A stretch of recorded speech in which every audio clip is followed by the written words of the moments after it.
सच का जहां।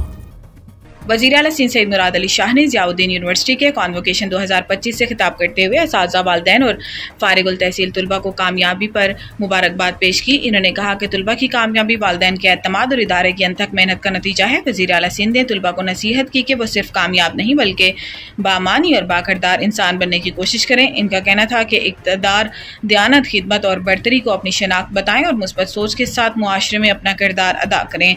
वज़ीर आला सिंध ने ज़ियाउद्दीन यूनिवर्सिटी की तालीमी और सेहत के शोबों में खिदमत को सराहते हुए कहा कि इदारे ने अपनी मेहनत से शानदार मकाम हासिल किया है।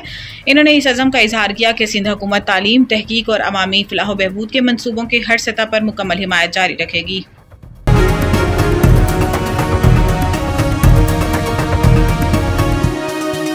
हमारा जहां, सच का जहां।